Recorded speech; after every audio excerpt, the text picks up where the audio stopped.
1730 সালের জন্মাষ্টমীর দিন জন্ম নিলেন বাবা লোকনাথ। বাংলায় ছিল 1137 সাল। পশ্চিমবঙ্গের উত্তর 24 পরগনা জেলার কচুয়া নামক গ্রামে জন্ম হয়েছিল বাবা লোকনাথের।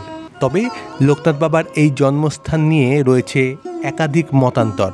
যদিও পরবর্তীকালে নিত্যগোপাল সাহা নামে এক ব্যক্তি হাইকোর্টে মামলা করে প্রমাণ করেছিলেন যে লোকনাথ বাবার জন্ম হয়েছিল কচুয়া গ্রামে। যাই হোক, বাবা রামনারায়ণ ঘোষাল এবং মা শ্রীমতী কমলা দেবীর বাড়িতে আবির্ভাব হয়েছিল লোকনাথ বাবার। ছোটবেলা থেকেই লোকনাথ বাবার খেলাধুলা ছিল একটু অন্যরকম। ধ্যান করা, পুজো আর্চা করা, এগুলোই ছিল বালক লোকনাথের খেলার বিষয়।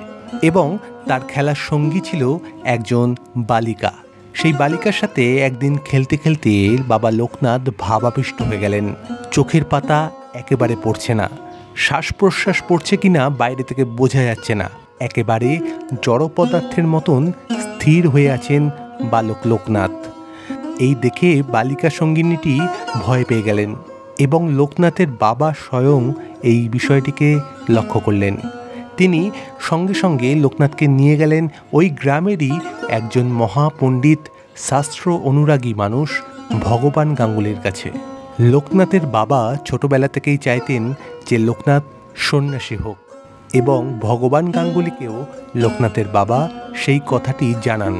এরপর যখন বালক লোকনাথ ঘোষালের বয়স 11 বছর হলো, তখন তার উপনয়ন দেওয়া হয় এবং সেই উপনয়নে লোকনাথ এবং তার বাল্যকালের বন্ধু বেণীমাধব পাল দুজনকে একসাথে ভগবান গাঙ্গুলির শিষ্যত্ব গ্রহণ করানো হয় এবং গুরু ভগবান গাঙ্গুলির দেখানো পথে এরা দুজন গুরুর সাথে গৃহত্যাগী হন।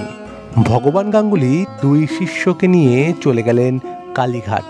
এরপর আস্তে আস্তে কঠিন তপস্যা, সাধনা এবং নানাবিধ ব্রত পালন করার মাধ্যমে বালক লোকনাথ ঘোষাল থেকে হয়ে উঠলেন লোকনাথ ব্রহ্মচারী। এরপর যখন তাদের গুরু ভগবান গাঙ্গুলি প্রায় 100 বছরের কাছাকাছি পৌঁছে গেলেন, তখন তিনি দেহত্যাগ করলেন।